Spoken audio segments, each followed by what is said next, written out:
Hey folks, George here. In this series on the moral and ethical questions around euthanasia and medically assisted suicide, the article we're going to tackle now is by Dan Brock, entitled Voluntary Active Euthanasia. Brock starts his article by reminding us that there is an emerging consensus in our society that patients ought to be free to choose among many different alternative therapies.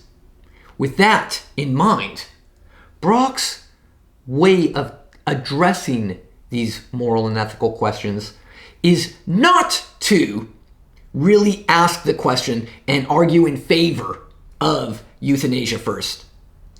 Rather, what he's going to do first is point out many of the confusions that we see in this debate. And by weeding out the confusions, we can focus on the real issues. One question that is asked is there really a difference between physician-assisted suicide and euthanasia? Some say that the difference is that the doctor administers the lethal dose versus the patient. If there's a difference between the doctor giving the dose or the patient taking the dose and administering the dose herself. Brock says, this is a difference without much moral importance. Why? Because in both cases, the doctor plays an active and necessary causal role. In both cases, the patient still is the one who makes the choice.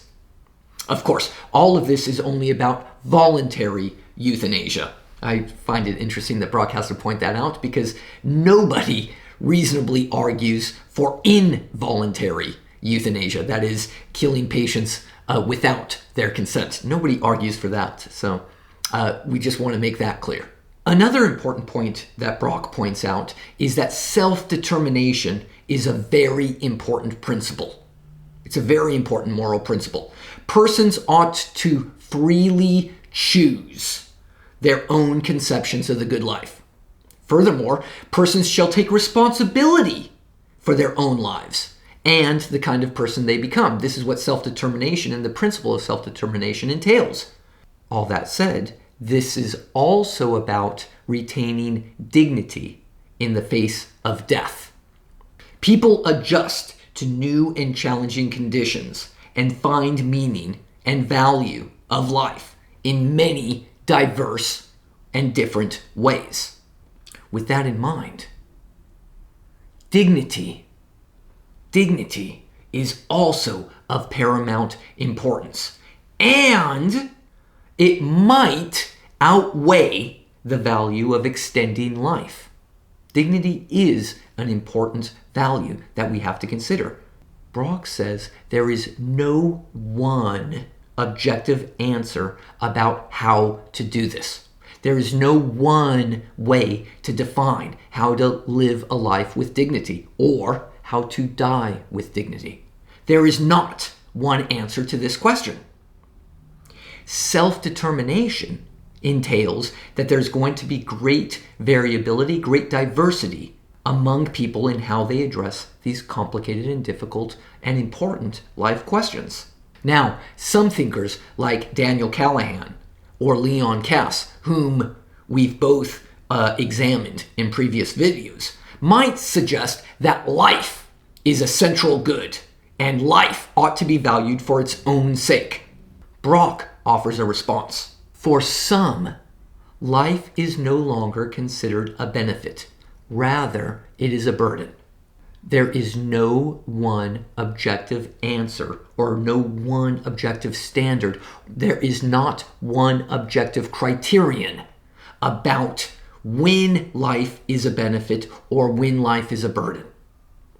Now, all that said, nobody is saying that doctors should be forced to go against their own values, okay?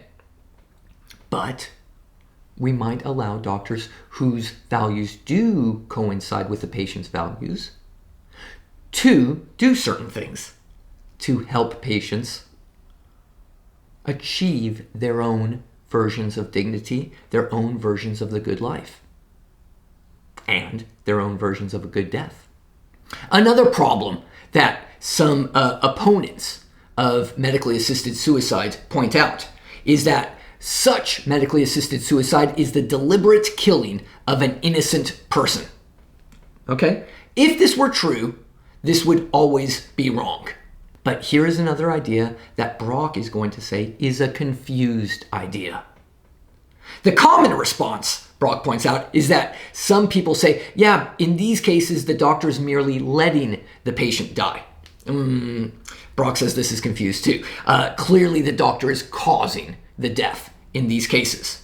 Rather, the proper response to these questions is, the important point here is that the patient consents to this action.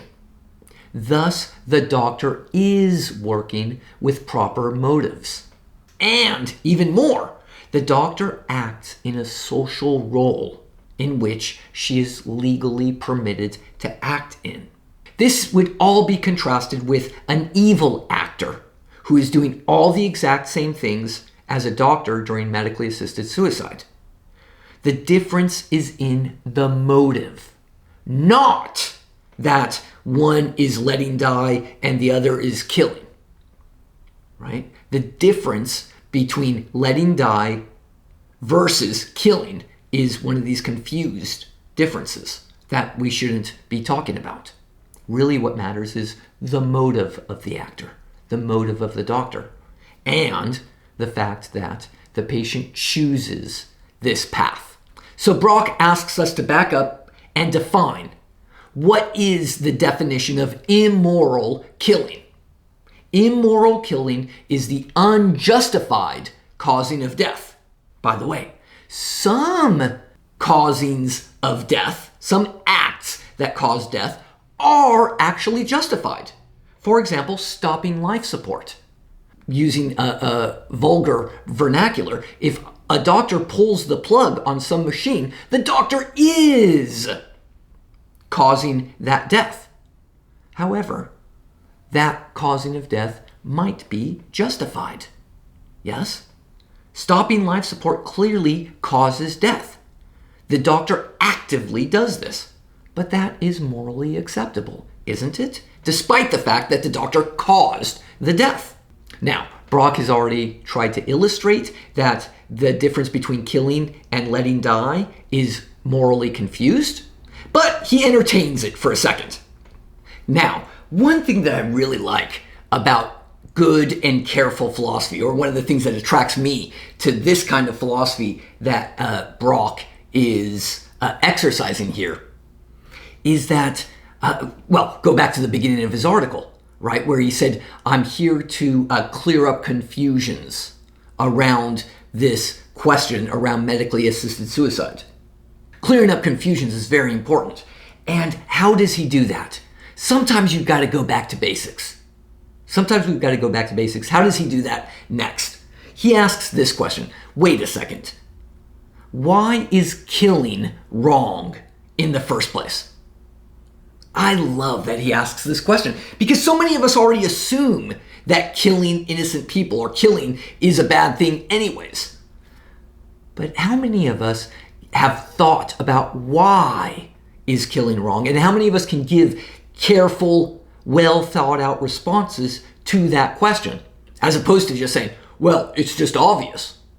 So Brock is here to help us with a careful, well thought out response to the question, why is killing wrong? First of all, wrongful killing is wrong because, according to Brock, it deprives a person of a valuable future. Like other rights, the right to be not killed can be waivable. I can give up my right to some property I have. I've got this phone right here. I have the right to this phone because I own the property. But I can give up that right. Here, you take it. You have the phone now. Right? And so Brock asks, why can't we simply give up the right to life in the same way? Next, Brock recognizes the challenges. There are terrible consequences that will come if we allow medically assisted suicide. Brock has a response to those problems.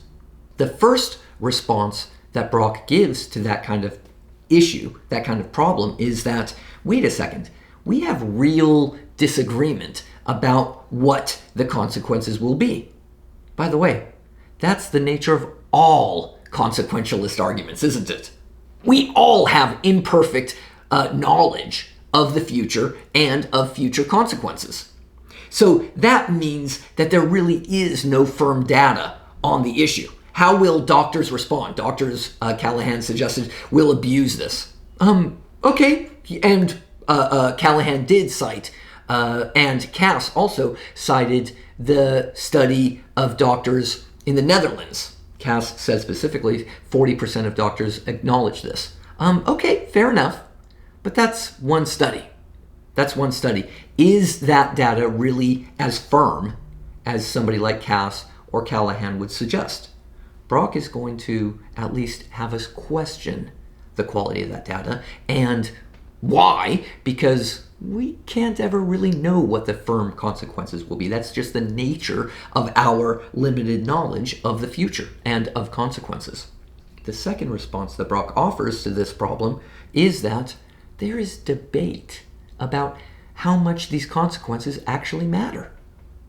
Right? One, if we will recall, one of the consequences that Callahan posed is that, a terrible consequence of allowing medically assisted suicide is that it's going to be so difficult to write a law and enforce this law.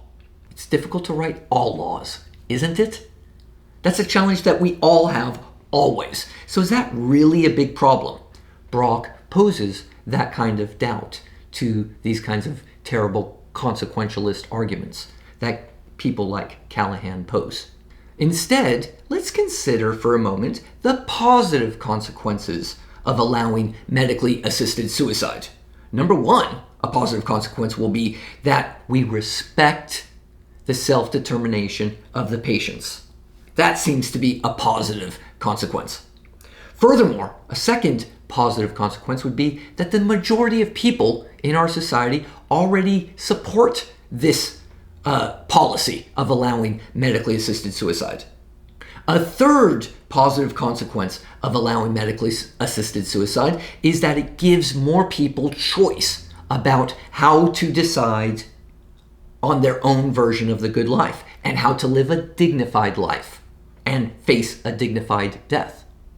The fourth consequence, which might be the most significant to many of us, is that by allowing medically assisted suicide, it will lead to so much less suffering and agony in the world. Brock recognizes that this argument from mercy is, and has always been, the strongest argument in favor of medically assisted suicide. By the way, Brock acknowledges, because he's a good philosopher, a good thinker, he acknowledges it is crucial to distinguish that there are so many ways that pain can be adequately addressed today. So, even though Brock does favor allowing medically assisted suicide, we have to acknowledge that we should only do this only when all other pain relief methods have been exhausted.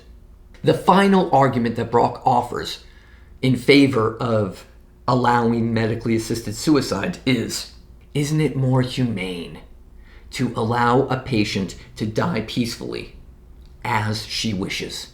Well, somebody like Callahan or Cass might fear. What about the potentially bad consequence of doctors, right, who are going to be death happy?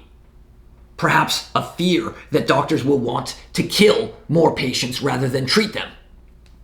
Brock says, wait, is that very realistic? Is that a very realistic fear? Well, if you recall, my response to that, this is George talking now, if we look at animal veterinarian doctors, they are pretty quick to kill animals, aren't they? So I do have a little bit of sympathy for Cass and Callahan when they fear that doctors might be overzealous in prescribing medically assisted suicide. Really, Brock says, no patient should fear this unless the patient first asks for it. Right? No doctor is ever going to say, let's kill you right now. Have you ever considered killing yourself? I don't think any doctor would go in that regard, realistically speaking, Brock suggests.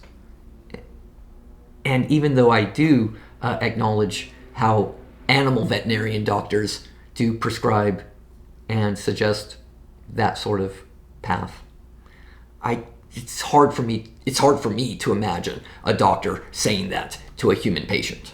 To repeat and conclude, this whole argument in favor of medically assisted suicide really rests on two key principles. The principle of self-determination, and second, the principle to promote well-being. Neither of these two principles, the principle to self-determination nor the principle to promote well-being, neither of those entail a necessary entailment of preserving the patient's life, no matter what. So this means that Cass, when he offered his own definition of medicine, he said something like, the goal of medicine is to heal the sick. Brock is, and again, this is what I like about good philosophy, Brock is saying, I've got a different definition for medicine for you. And his definition of medicine is to suggest something about these two principles. One, medicine should be about promoting self-determination. And two, medicine should be about promoting well-being. Right? That's a radically different definition from Cass, because sometimes self-determination and well-being do not entail healing, as Cass wants to define medicine. As a final problem that opponents of medically assisted suicide pose, they suggest society and doctors in general will weaken optimal care for the dying. Again, Brock says there's very little evidence to suggest this. Only a small number of deaths would occur from medically assisted suicide anyway. A third potentially bad consequence that Brock responds to is that this may erode progress of patients' rights. After all, if we ban medically assisted suicide, that draws a clear line that limits the power that doctors have over patients, right? Brock says, wait, this is way too speculative and difficult to assess. First of all, patients' rights are already very firmly established in our society. Therefore, it's unreasonable to suggest that giving medically assisted suicide to patients as an option will somehow take back patients' rights, since patients' rights are already so firm in our society. A fourth problem that people like Callahan and Cass pose, and they say, well, another potentially bad thing about allowing medically assisted suicide is that it'll allow and encourage a slippery slope towards more euthanasia. In fact, that was the crux of Callahan's whole article when he said, listen, shouldn't we limit the amount of killing that we do in society? That's kind of a slippery slope argument that Brock is referring to here. Again, Brock says slippery slope arguments are always difficult to assess. Of course, Brock isn't calling Callahan and Cass idiots. They're not fools. Some of this is worrisome, right? But it isn't so worrisome that we ought to prohibit medically assisted suicide. In fact, recent history in other places shows that these fears are unfounded. And that concludes Brock's arguments and ideas in favor of allowing medically assisted suicide. See you next time. Bye-bye.